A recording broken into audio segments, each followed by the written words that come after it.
Bonjour et bienvenue à la télé de Lilou. Je suis avec Geoffrey aujourd'hui. Bonjour. Bonjour Lilou. Je suis ravie d'enfin t'interviewer. Ça fait longtemps que j'entends parler de tes concerts sous hypnose. Et moi, ça fait des années que je rêve de partager un moment comme ça avec toi. Ah, ça va être bon. On va parler de l'au-delà, on va parler de l'hypnose, du chamanisme, de ton parcours de musicien, de compositeur aussi. Là, tu as un magnifique instrument qui t'accompagne dans tous tes différents développements, on va dire transformations même, parce qu'à travers ce livre que j'ai lu, Autobiographie d'une conscience, aux éditions Le Duc, on voit bien que ce cheminement vers la conscience, cet intérêt vers des états de conscience modifiés et ton intérêt pour la musique, on voit que ça prend racine très tôt dans ta vie. Donc, je suis ravie de pouvoir en parler parce que c'est carrément croustillant. J'ai eu l'occasion de découvrir ton spectacle, le concert sous hypnose, Au-delà, hein, c'était le titre. Au-delà. À l'Européen.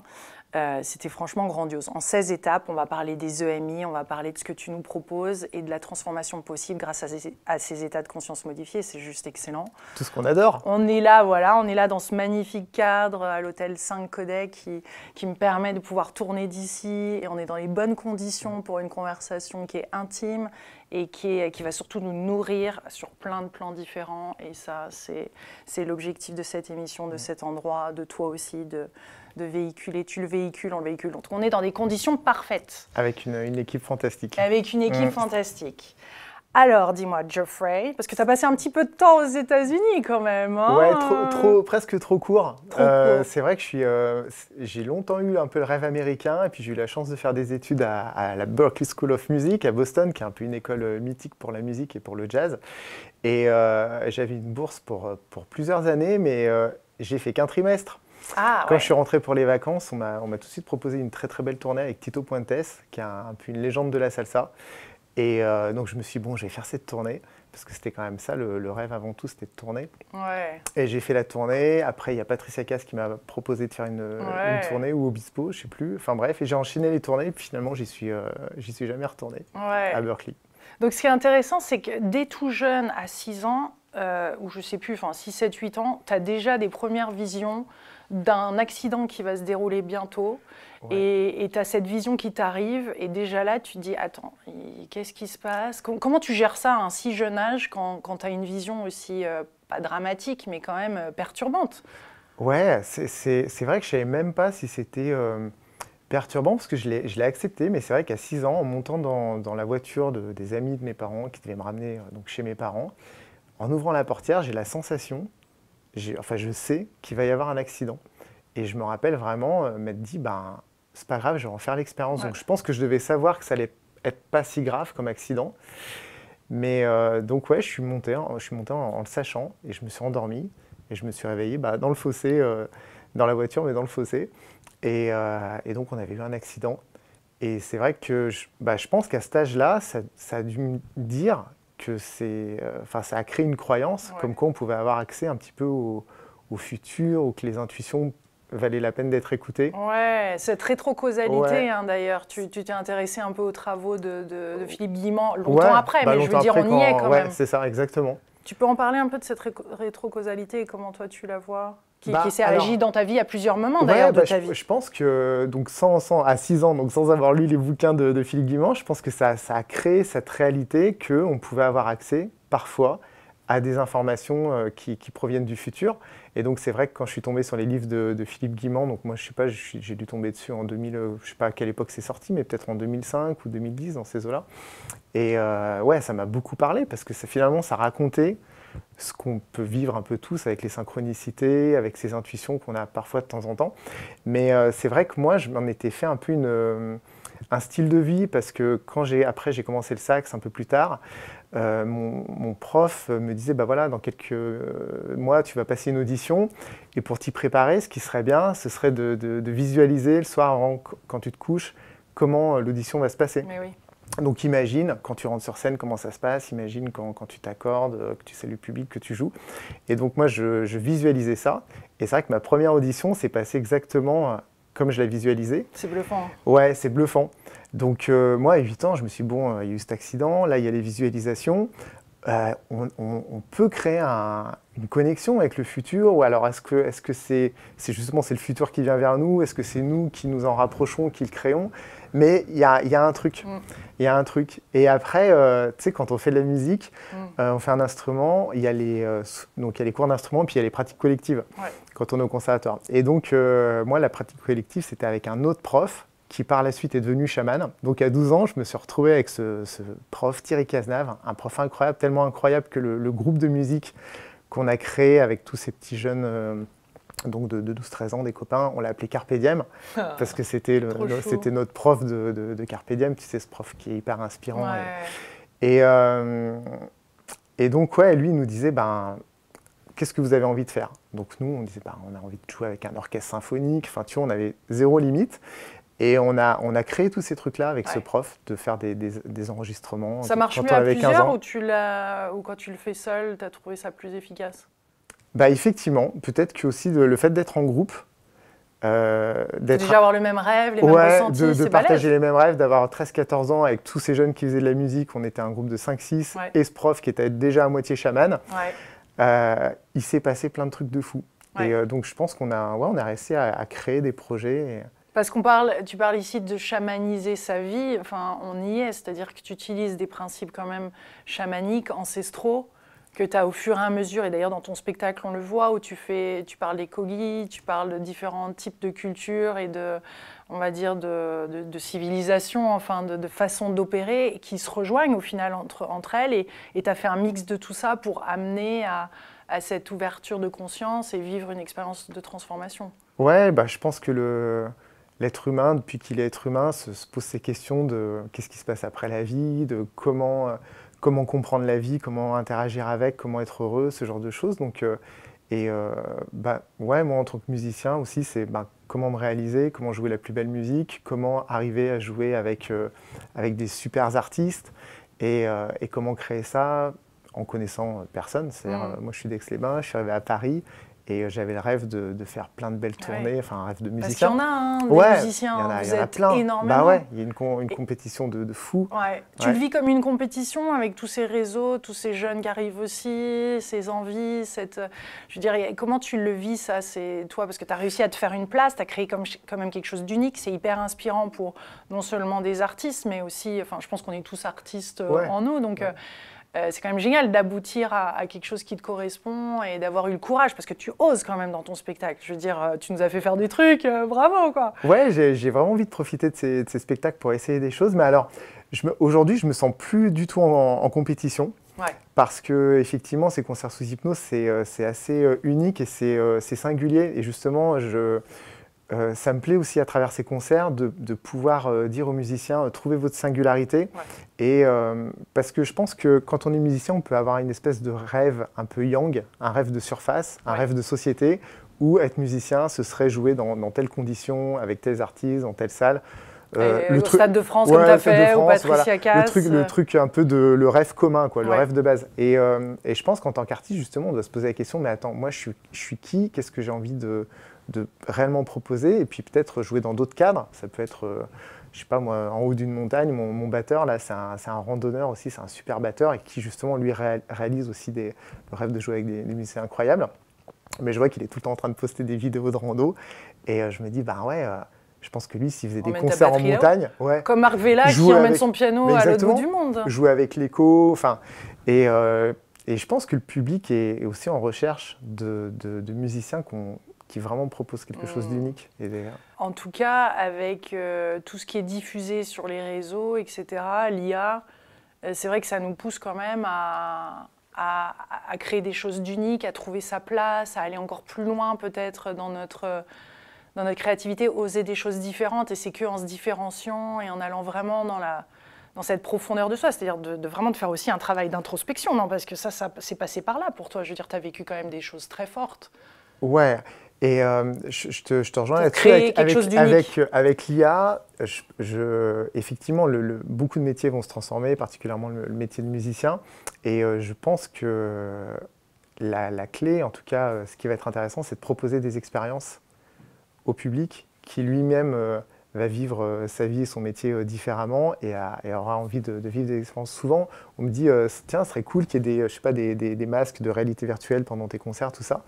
Et moi, je trouve pas, parce que justement, on coupe le public peut-être de son imagination en lui imposant des vidéos ou quoi que ce soit. Et ces concerts sous hypnose, c'est aussi une façon peut-être de lutter contre le transhumanisme qui commence à pointer le bout de son nez et justement de permettre aux gens d'avoir des expériences de conscience, Parce que c'est rare, les expériences d'hypnose collective, on peut le faire maintenant au travers de la Dream Machine, que tu connais, on peut le faire de chez soi, dans un cabinet, maintenant on en comprend les bénéfices quand même, et ce à quoi on peut accéder à travers cet état de conscience modifié, mais comment ça se passe pour hypnotiser tout un groupe? Quelles sont les conditions qui sont nécessaires? Quelles sont la musique? Comment tu fais pour permettre cette hypnose-là de se produire? C'est une question... Parce qu'on est tous différents finalement. Là, on était 300 par exemple. Mais... C'est une question que je me pose perpétuellement pour créer de la transe collective qui corresponde à notre société, où on s'attend quand même à une certaine forme de confort. Donc, c'est quand on a 300 et qu'il y en a un qui tousse, l'autre qui bouge, on se prend parfois des coups de genoux dans le siège derrière. Donc, en hypnose, on utilise des fusibles pour aider les gens à aller dans la bonne transe pour eux, aussi à tenir compte de tout ce qui se passe et que ce ne soit pas problématique pour eux. Donc voilà, j'essaye de... Dès le début, d'ailleurs, on sent que tu plantes quand même des graines. Voilà, je plante exactement. Ceux qui connaissent un petit peu l'hypnose, on voit que tu l'amènes. Ouais. Pour que les gens se sentent en confiance, en sécurité, comprennent que voilà, on est tous ensemble, donc c'est à la fois une expérience collective et individuelle. Et puis la musique aussi, elle doit être très, très suggestive, donc je la compose comme une musique de film pour embarquer les gens là-dedans. En même temps, j'ai envie aussi de casser un peu les codes de la musique de film. Donc sur scène, on est 4, c'est presque un groupe un peu jazz, parce que j'ai besoin de créer beaucoup d'interactions avec les musiciens. Il y a des impros, on est d'accord. Ouais, il y a de la pro full-time, même si c'est comme dans le jazz, donc il y a un cadre avec des thèmes. Et en même temps de l'impro, et puis je m'inspire aussi des musiques de trance, donc créer de la polyrythmie, puisque en hypnose, en confusionnant le cerveau, ça crée de la trance. Donc là, je fais des choses qui se superposent, un peu comme les musiques répétitives de Philip Glass. Parce que là, dans ton album, par exemple, ça c'est génial, on peut le faire chez soi.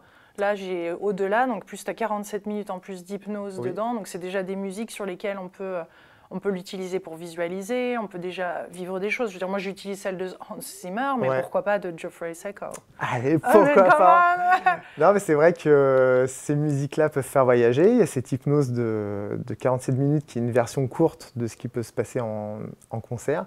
Et puis, il y a pas mal de gens qui me disent qu'ils sont venus au concert, qui réécoutent les musiques, et il y a un ancrage. Donc ça... Parce que c'est complet, tes concerts sont complets, donc ça marche, c'est actuel, les gens ont envie d'expérimenter. Je veux dire, 16 étapes quand même.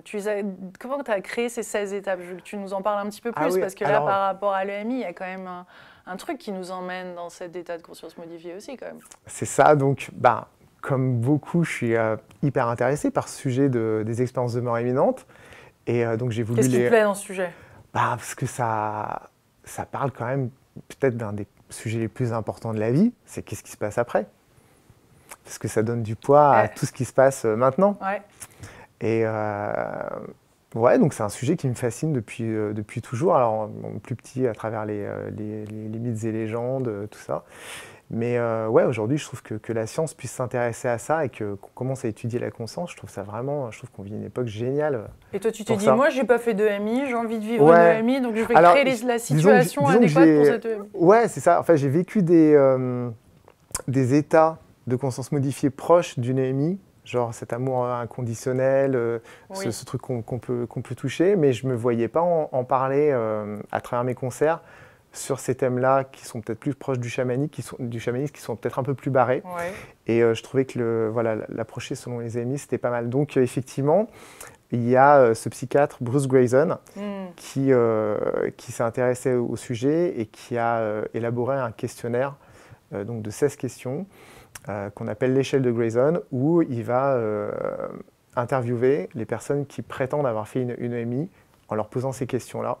Et selon leur réponse, si elles ont un barème au-delà de 7, elles vont être labellisées, estampillées expérienceurs. Et c'est quoi les étapes, donc, un peu, sans les nommer toutes, ouais, mais bah, en gros... En gros, c'est... on passe de quoi à quoi? Ouais, avez-vous eu la sensation que le temps se dilate, ouais.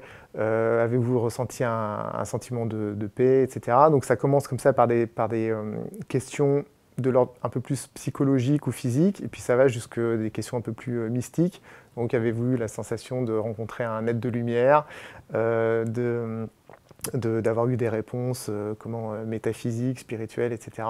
D'avoir ressenti cet amour? D'avoir ressenti cet amour, d'avoir eu des informations justement sur quelque chose qui serait passé dans un autre espace-temps et d'avoir pu les vérifier. Et donc à ces questions, on peut répondre par 0, 1 ou 2.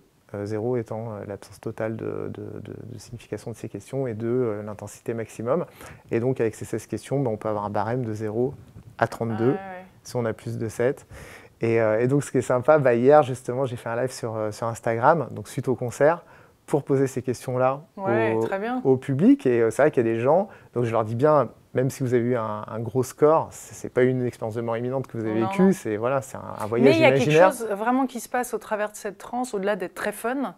Il y a quand même un truc assez dingue de se dire, je suis en train de vivre quelque chose en plus collectivement. Ça aussi, c'est hyper agréable à l'heure d'Internet.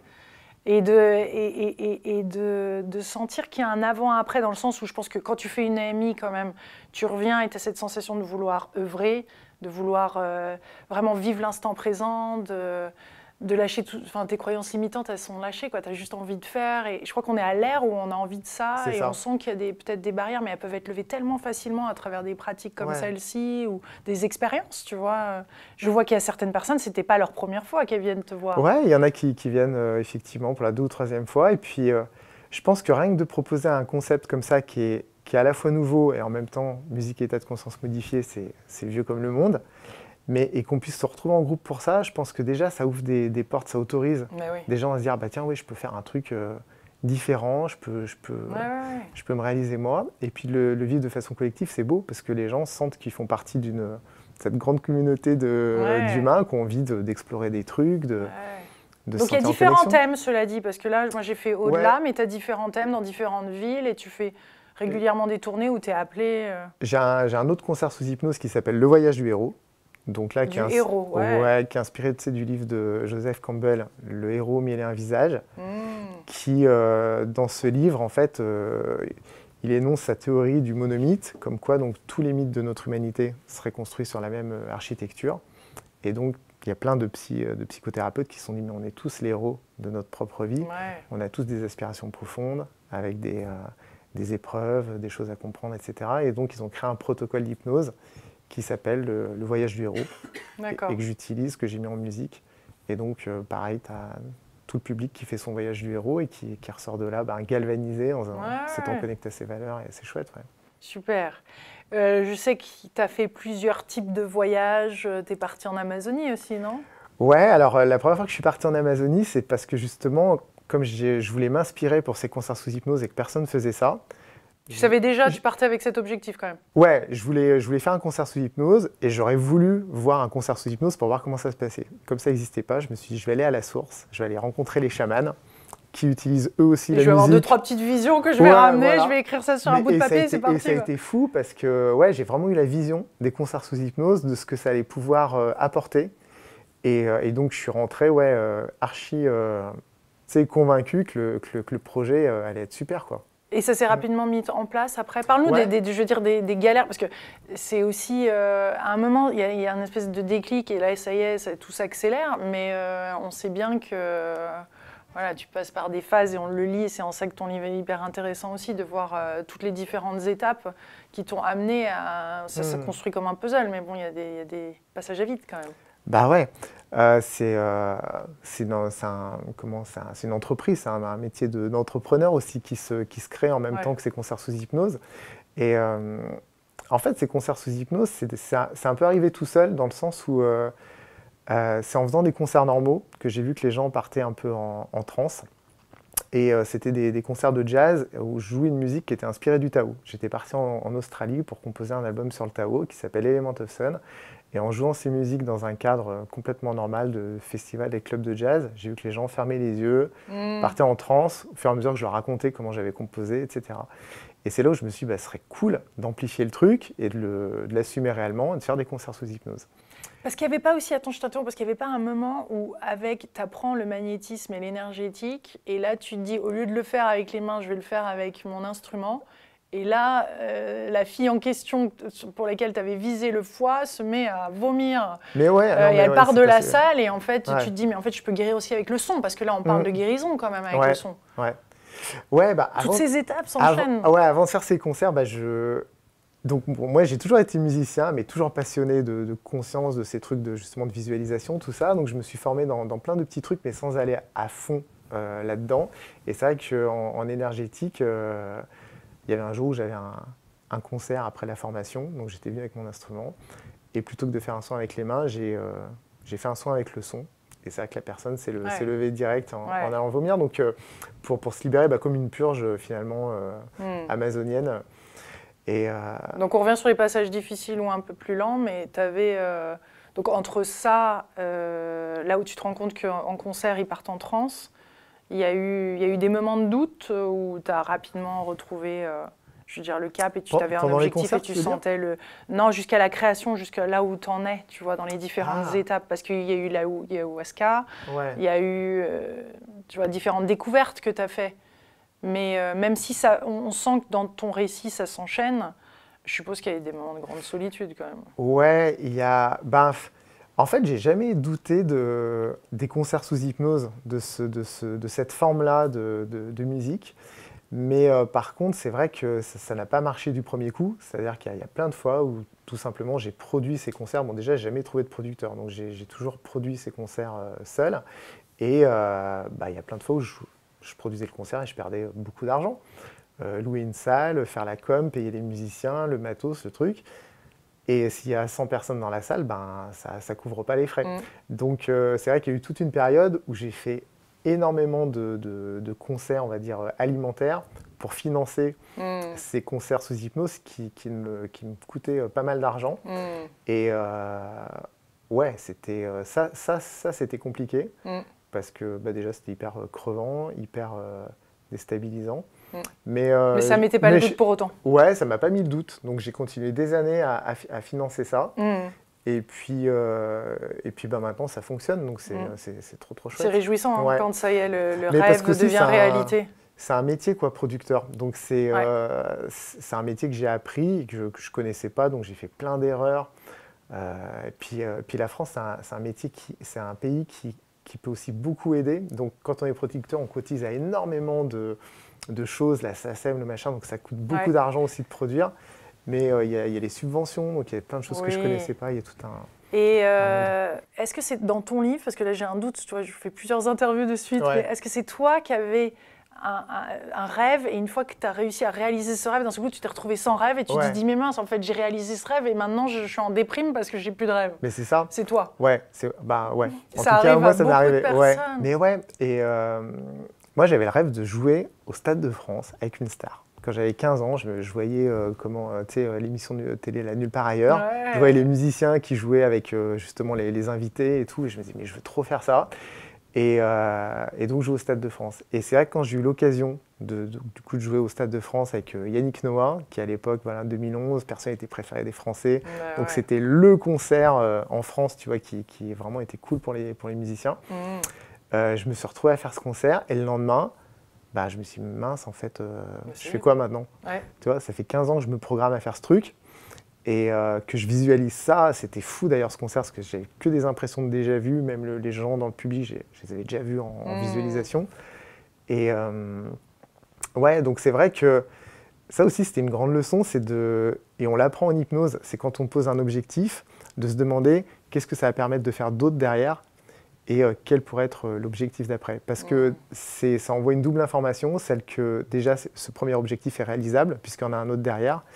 Et puis ça permet de ne pas se retrouver dans cette espèce de petit moment. De no man's land. Ouais, de no man's land où tu ne sais plus quoi faire, quoi. Ouais. Génial. Ben, merci beaucoup pour cette délicieuse interview, pour ce moment, d'avoir découvert ces concerts sous hypnose. Moi, je suis ravie et je reviendrai parce que je trouve ça très, très intéressant. Et avec mes amis, on est venus là, plusieurs copines, et on en est ressorties heureuses. On a bien dormi le soir, tu vois, et il s'est passé plein de belles choses aussi dans le monde des rêves. Donc, merci. Merci Lily. Merci pour cette expérience. Ton livre, donc il y a le CD Au-delà, je suppose qu'il y a d'autres choses encore qu'on peut retrouver sur ton site aussi et en librairie.